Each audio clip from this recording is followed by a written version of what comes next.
বিয়ের পরে middle class বা মধ্যবিত্ত পরিবারের সন্তানদের মধ্যে সম্পত্তির উত্তরাধিকার নিয়ে কেন আসলে মারামারি কাটাকাটি শুরু হয়ে যায়, এই বিষয় নিয়ে আজকে আলাপ করব। শুধু তাই না, কীভাবে আসলে আপনারা এই বিষয়টা থেকে আসলে উদ্ধার পেতে পারেন সেই বিষয় নিয়ে একটু আলাপ করব। প্রথমে আমি একটু বলি যে এই বিষয়টা আসলে কাদের মধ্যে হয়, মানে কাদের মধ্যে এই মারামারিটা আসলে মেনলি হয়। মেনলি দেখেন, আমাদের যে মধ্যবিত্ত শ্রেণী, যারা হচ্ছে নিম্ন মধ্যবিত্ত, মধ্যবিত্ত, উচ্চ মধ্যবিত্ত, এই তিনটা ক্যাটাগরিকে বেষ্টন করে মোটামুটি আছে একটা বিশাল জনগোষ্ঠী। এদের মধ্যে আসলে এই প্রবণতা বেশি দেখা যায়। এর কারণটা আসলে কি? এর কারণ হচ্ছে এসব ফ্যামিলির আব্বা আম্মা বা আব্বা বা যেটাই হোক, তারা বেশিরভাগ ক্ষেত্রে স্ট্রাগল করে বড় হয়। স্ট্রাগল করে বড় যখন হয়, তারা একটা পজিশনে যখন মোটামুটি আসে, মোটামুটি তাদের মধ্যে কিছু আছে, টাকা পয়সা আছে, তখন তারা যেটা মনে করে, তারা মনে করে যে আমার যে সন্তান, তাকে আসলে ঠিক সেরকম একটা স্ট্রাগল ফেস করে 0 থেকে 100 পর্যন্ত উঠে আসতে হবে। যদি সে আসলে 0 থেকে উঠে না আসতে পারে, তাহলে তার যে অর্জনটা এটা আসলে ক্রেডিবল না। এখন আপনি একটু চিন্তা করেন এই মাইন্ডসেটটা সঠিক কিনা।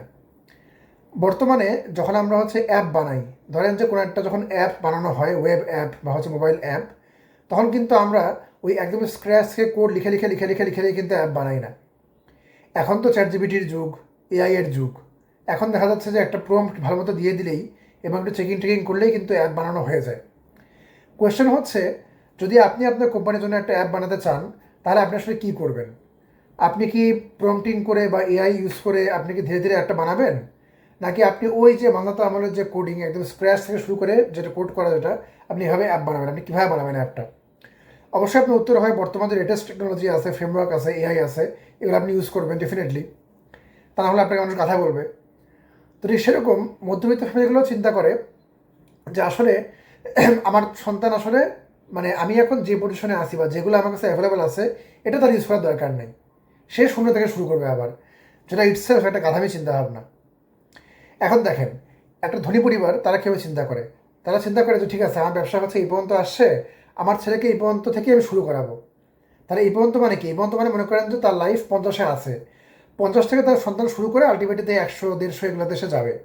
কিন্তু মধ্যবিত্ত ফ্যামিলির সন্তানরা শুরু করে হচ্ছে 0 থেকে বা হচ্ছে 10 থেকে শুরু করে, আবার সে ওই 30-এ গিয়েই থাকে। মানে আব্বা যে পর্যন্ত গেছে, ওই সন্তান সেই পর্যন্ত বা তার চেয়ে একটু কম বা বেশিই যায়, এর বেশি আর যায় না। কিন্তু যারা ধনী কিংবা মনে করেন যারা হচ্ছে একদম গরিব, তারা কিন্তু আলটিমেটলি আব্বার যে অর্জন, ওইখান থেকে তাদেরকে শুরু করানো হয়, শুরু করে তারা উপরে ওঠে। এখন দেখেন, যেহেতু মানে মধ্যবিত্ত ফ্যামিলির আব্বারা বা আম্মারা বা গার্জিয়ানরা তারা মনে করে যে আসলে 0 থেকে শুরু করা উচিত, কাজেই তারা আসলে উত্তরাধিকার কীভাবে ভাগ হবে এই নিয়ে আসলে মোটেই সচেতন না। তার মানে এনে তাদের মাথা ব্যথায় তারা চিন্তা করে যে আমরা যদি মারা যাই বা আমাদের যদি কিছু হয়, তাহলে সন্তানরা নিজে নিজেটা বুঝে বুঝে নিবে। আমরা তাদের শিক্ষা দীক্ষা দিয়ে দিছি অলরেডি। যদি আমাদের সম্পত্তি সে কিছু কাজে লাগাইতে পারে তাহলে খুব ভালো, আর না লাগাতে পারলে আরও ভালো, কারণ তাহলে তারা আসলে নিজ যোগ্যতায় বড় হয়েছে এটা প্রমাণিত হয়ে যাবে। ঠিক আছে? এখন বিষয় হচ্ছে, সন্তানরা কি এভাবেই চিন্তা করে? উত্তর হচ্ছে না। দেখেন, সন্তানরা এভাবে চিন্তা করে আপ আনটিল ম্যারেজ, মানে বিয়ের আগ পর্যন্ত সন্তানরা এভাবে চিন্তা করে। কিন্তু দেখেন, ধরেন যে একটা ছেলে বিয়ে করলো, তখন কিন্তু তার কাছে রেসপন্সিবিলিটি আছে। একটা ছেলে, আপনি মনে রাখবেন যে কখনোই কিন্তু নিজের জন্য আয় করে না। সে চিন্তা করে তার হচ্ছে বউ বাচ্চা বা ফ্যামিলি সিকিউরিটি সে কীভাবে আসলে ম্যানেজ করবে। ঠিক আছে? এই যে দেখেন, অনেক ছেলে আছে, দেখবেন আপনি, অনেক অ্যাসেট তৈরি করতেছে, জমি কিনতেছে, বাড়ি করতেছে। কোনো ছেলেই আমি মোটামুটি আমি দেখি নাই যেগুলো নিজের জন্য করে।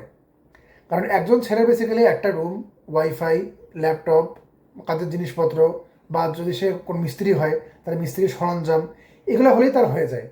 এর বেশি তার লাইফে আসলে দরকার নেই। তার একটা ফ্রিডম দরকার, যে সে আশেপাশে ঘুরে বেড়াবে, একটু খেলাধুলা করবে, একটু বন্ধুদের সাথে আড্ডা দিবে। এর বেশি তাদের আসলে আদৌ কোনো রিকোয়ারমেন্ট নাই। তাহলে এই যে সম্পত্তি অর্জনের যে প্রতিযোগিতা, এটা তারা আসলে করে তাদের ফ্যামিলিকে একটু ভালো রাখার জন্য, এছাড়া কিন্তু কিছুই না। এই কারণে যখন তাদের বিয়ে হয়ে যায় এবং যখন তাদের বাচ্চাও যখন চলে আসে বউয়ের পেটে, তখন তাদের মাথায় একটা চিন্তা ঝোঁকে, এদেরকে কীভাবে ভালো রাখা যায় বা তাদের লাইফটা কীভাবে সিকিউর করা যায়। কারণ আসলে কে কখন মারা যাবে কেউ কিন্তু আসলে আলটিমেটলি আমরা জানি না।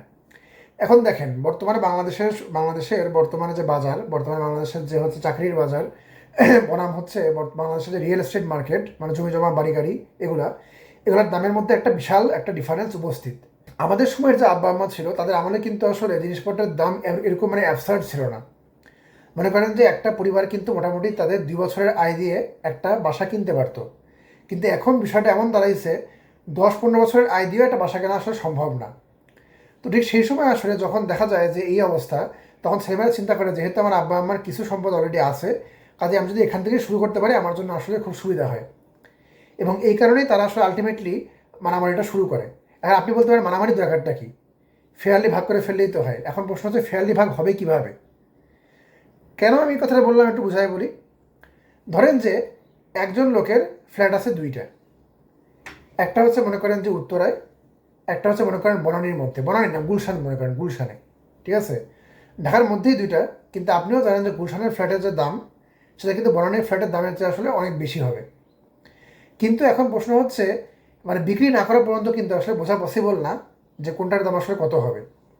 এখন ভাই আছে মনে করেন দুইজন, কয় ভাই আছে? দুই ভাই আছে। আব্বা মারা গেছে, সে বলে যায়নি যে কীভাবে ভাগ হবে। এখন আমাকে আপনি একটা কোয়েশ্চেনের উত্তর দেন, এই দুইটা ফ্ল্যাট ভাগ কীভাবে এক্স্যাক্টলি হবে? এটার কোনো মীমাংসা কিন্তু আমি করতে পারবো না। কেন পারবো না? কারণ দুই ভাই তারা করতে পারে যে গুলশানের ফ্ল্যাটের দাম তো অনেক বেশি, কাজেই সবাই বলতে পারে যে আমি গুলশানের ফ্ল্যাটটা নিব। এখন দেখেন ফ্ল্যাটকে অর্ধেক করে ফেলা যায় যে ঠিক আছে আমি অর্ধেক করে ফেলে বাকি অর্ধেক তোমাকে দিয়ে দিই, এটা তো পসিবল না। আবার কেউ বলতে পারে যে না, সমতার জন্য আমরা ফ্ল্যাট বিক্রি করে দিব, বিক্রি করে যে টাকাটা আসবে সে টাকাটা আমরা সমানভাবে ভাগ করে নিব। কিন্তু আরেকবার বলতে পারে যে না, এটা তো পুরোপুরি অ্যাসেটের অবক্ষয়, টাকার মান যেভাবে কমতেছে এটা তো পুরোপুরি ফালতু একটা বুদ্ধি। এভাবেই কিন্তু আলটিমেটলি ঝগড়াগুলো শুরু হয়। মানে দেখেন যদি দুই ভাই এমনও হয় যে তারা ফেয়ার থাকা সত্ত্বেও ফেয়ারনেস পসিবল না। এবং যেহেতু আব্বা আম্মা এটা ঠিক করে দিয়ে যায়নি যে কীভাবে ভাগ হবে, ঝগড়াঝাটি হবেই, দ্বন্দ্বকলহ হবেই, মারামারি হবেই। কাজেই যদি অ্যাজ এ আব্বা আম্মা বা অ্যাজ এ গার্জিয়ান যদি আপনি চান যে আপনার সন্তানের মধ্যে আসলে এরকম মারপিট বা দ্বন্দ্বকলহ না হোক, ঠিক আছে, তাহলে অবশ্যই অবশ্যই অবশ্যই আপনারা দয়া করে তাদের মধ্যে মোটামুটি তাদের বুঝাই দিয়ে যাবেন যে আসলে কোনটা কার ভাগে পড়বে। আমি বলতেছি না যে আপনারা লিখে দিয়ে যান, লিখে নেওয়ার কোনো দরকার নেই। আপনারা অবশ্যই আপনাদের কী কী আছে এগুলো আপনারা লিস্ট করবেন, এবং লিস্ট করে আসলে ফেয়ারলি কে কোনটা পায়, কার কোনটা পাওয়া উচিত, এগুলো আপনি উল্লেখ করে দেবেন পুরোপুরি। হ্যাঁ, সবাই যে পুরোপুরি খুশি হবে তাও না, অবশ্যই খুশি হবে না, সবাই খুশি করা পসিবলও না। কিন্তু অ্যাটলিস্ট যদি আপনি বলে যান যে এইটা হচ্ছে এভাবে ভাগ হবে, এবং যদি সাইন করে যান বা একটা যদি এফিডেভিট করে যান যেটা সরকারিভাবে যেটা গ্রহণযোগ্য, তাহলে যেটা হবে যে আপনার সন্তানরা এখন জানলো যে আসলে আপনি কাকে কোনটা দিয়ে গেছেন। তাহলে আপনি মারা গেলে আলটিমেটলি হায়েস্ট আপনাকে তারা দোষারোপ করতে পারে, কিন্তু যদিও আপনি অবশ্যই আপনার বেস্ট ট্রাই করছেন ফেয়ার হওয়ার জন্য, কিন্তু তারা নিজেদের মধ্যে মারামারি করার কোনো স্কোপ থাকবে না, কেননা আপনি এটা অলরেডি করেই গেছেন, তারা জানে এই বিষয়টা। তো দেখেন খুব সিম্পল একটা বিষয়, কিন্তু এই সিম্পল বিষয়টা আমরা করতে চাই না এই কারণে এটা আমি প্রথমেই বলে নিলাম যে মাইন্ডসেট। কারণ মিডল ক্লাস ফ্যামিলি মনেই করে যে সন্তানরা জিরো থেকে শুরু করে উপরে উঠবে, কিন্তু এটা কোনো মেক সেন্সই করে না। এটা সবচেয়ে বাগোয়াস বুদ্ধির মধ্যে একটা। কেননা এটাই যদি হতো তাহলে আমরা যে অ্যাপ ডেভেলপ করি এই অ্যাপটাকেও আমাদের আসলে জিরো থেকেই শুরু করতে হতো। ওই বর্তমান লেটেস্ট যে টেকনোলজি আছে ওগুলো ইউজ করে করার কোনো দরকার আর হতো না। কিন্তু আপনিও জানেন আমিও জানি এটা হচ্ছে একটা অ্যাবসার্ড বিষয়, ঠিক আছে? এটা মানতে এমন একটা বিষয়ের মতো অনেকটা। তো এই জন্যই বলবো যারাই হচ্ছে আব্বা মা আছেন দয়া করে আপনারা এই বিষয়টা আগেই নিষ্পত্তি করে নেবেন। আর সবচেয়ে বড় বিষয় কি দেখেন, 2 সন্তান থাকলে বা 3 সন্তান থাকলে সবার মধ্যে কিন্তু সমতা করা পসিবল হয় না।